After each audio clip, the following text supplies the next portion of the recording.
दोस्तों नमस्कार, आदाब। फिल्मी सेपियन के इस बेहद ख़ास प्रोग्राम एक किरदार में आपका फिर से बहुत बहुत स्वागत है। दोस्तों, फिल्मी सेपियन एक ऐसा कोना है जहां हम हिंदी सिनेमा के सुनहरे दौर में गोता लगाते हैं और उन चेहरों के बारे में ज़्यादा से ज़्यादा जानकारी लाने की कोशिश करते हैं जिन्हें हमने पर्दे पर अपना ज़बरदस्त जादू बिखेरते हुए देखा, लेकिन शायद उनके बारे में ज़्यादा सुनने को नहीं मिला। दोस्तों, आज हम एक ऐसे महान चरित्र अभिनेता पर प्रकाश डाल रहे हैं जिनकी प्रभावशाली प्रेजेंस ने फिल्मों में अपनी छाप छोड़ी। बादशाहों से लेकर जजों तक उन्होंने हर भूमिका को बेजोड़ गंभीरता के साथ जीवंत किया।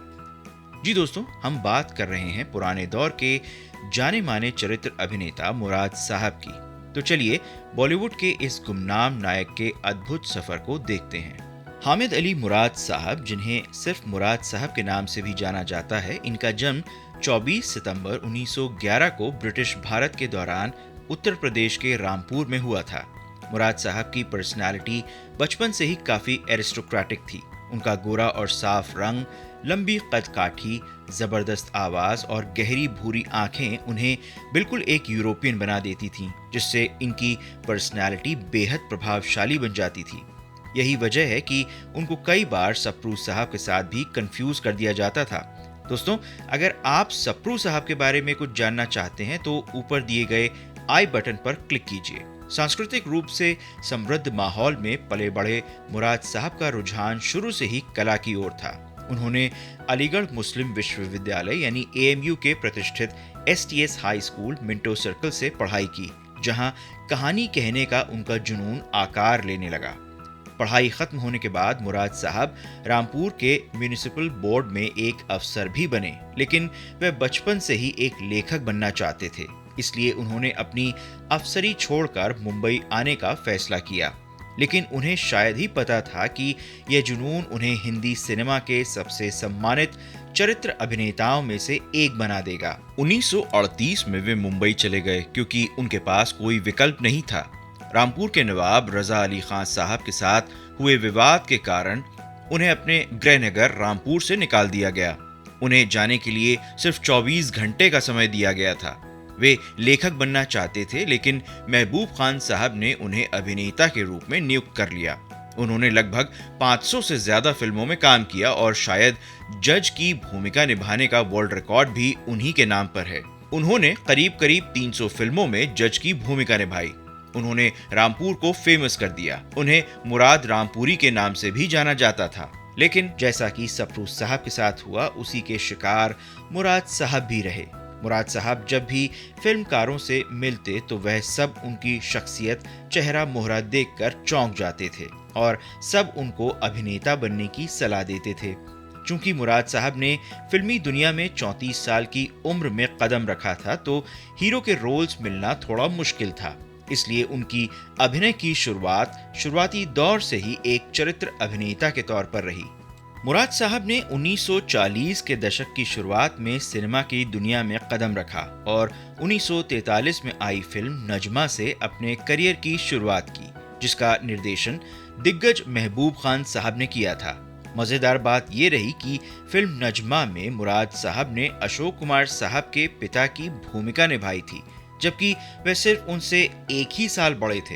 यही अभिनय का जादू है दोस्तों। महबूब खान साहब के साथ उनका सहयोग उनके करियर का एक और निर्णायक हिस्सा बन गया, जिसमें 1946 की अनमोल घड़ी, फिर 1949 में अंदाज, 1951 में दीदार, 1952 में आन और 1954 में अमर जैसी फिल्मों में यादगार भूमिकाएं शामिल थीं। मुराद साहब को उनकी बहुमुखी प्रतिभा ने अलग बनाया। चाहे वह एक सख्त पिता हों, एक जज हों या एक शाही राजा, उन्होंने हर भूमिका को रियल बना दिया। उनकी प्रभावशाली आवाज और स्क्रीन पर उनकी गहरी उपस्थिति ने उन्हें आधिकारिक किरदारों के लिए पसंदीदा बना दिया। और एक और दिलचस्प बात यह है कि उन्होंने Hollywood film Tarzan goes to India में भी अभिनय किया, जहां उन्होंने एक महाराजा की भूमिका निभाई। मुराद साहब की फिल्मोग्राफी काफी लंबी है। उनकी कुछ अन्य उल्लेखनीय फिल्मों में ताजमहल, लव इन टोक्यो, दिल दिया दर्द लिया, नीलकमल, कारवां, बेईमान, यादों की बारात, सौदागर, इम्तिहान, मजबूर, अदालत, गंगा की सौगंध, कालिया, शहंशाह, भ्रष्टाचार और प्यार के नाम कुर्बान जैसी फिल्में रहीं जिसमें उनके बेहतरीन अभिनय की झलक मिलती है। मुराद साहब सिर्फ एक अभिनेता ही नहीं थे, वे एक पारिवारिक व्यक्ति भी थे। उनके बेटे रजा मुराद साहब उनके नक्शे कदम पर चलते हुए एक प्रसिद्ध अभिनेता बने और अक्सर खलनायक की भूमिकाएं निभाईं। उनकी भतीजी यानी उनकी बीवी के भाई की बेटी जीनत अमान जी भी बॉलीवुड की एक प्रतिष्ठित अभिनेत्री रहीं और उनकी पोतियों सोनम और सनोवर कबीर ने भी अभिनय में कदम रखा। मुराद साहब का करियर 4 दशकों से ज्यादा लंबा रहा और उनकी फिल्मोग्राफी क्लासिक फिल्मों का खजाना है। 2 बीघा जमीन में उन्होंने एक कठोर जमींदार की भूमिका निभाई जिससे जटिल किरदारों को रूप देने की उनकी क्षमता का प्रदर्शन हुआ। फिल्म देवदास में वह देवदास के सख्त पिता बने जिसने त्रासदी में भावनात्मक गहराई जोड़ दी और मुगले आजम में राजा मान सिंह की उनकी भूमिका को कौन भूल सकता है। इस महान फिल्म में उनके अभिनय ने शाही दरबार के दृश्यों में गंभीरता भर दी। उनका एक और किरदार 1973 की फिल्म सौदागर में रहा जहां वे अमिताभ बच्चन साहब के साथ शेख साहब की भूमिका में नजर आए। मुराद साहब सिर्फ हिंदी सिनेमा तक ही सीमित नहीं थे, उन्होंने 200 से ज्यादा फिल्मों में काम किया जिनमें पुलिस कमिश्नर, बादशाह और यहाँ तक कि 1958 की फिल्म यहूदी में शहंशाह जूलियस सीजर जैसे ऐतिहासिक किरदार भी शामिल थे। किसी भी किरदार में ढल जाने की उनकी क्षमता ने उन्हें निर्देशकों की पहली पसंद बना दिया। मुराद साहब बॉलीवुड के स्वर्णिम युग में एक निरंतर उपस्थिति रहे। उनकी सफलता के बावजूद मुराद साहब को व्यक्तिगत चुनौतियों का सामना करना पड़ा।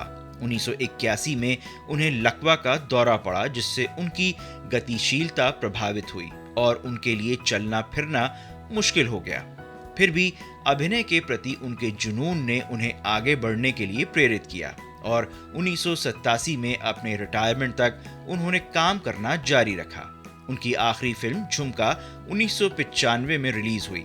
24 अप्रैल 1997 को 86 वर्ष की आयु में मुराद साहब का निधन हो गया और वे अपने पीछे एक ऐसी विरासत छोड़ गए जो आज भी अभिनेताओं को प्रेरित करती है।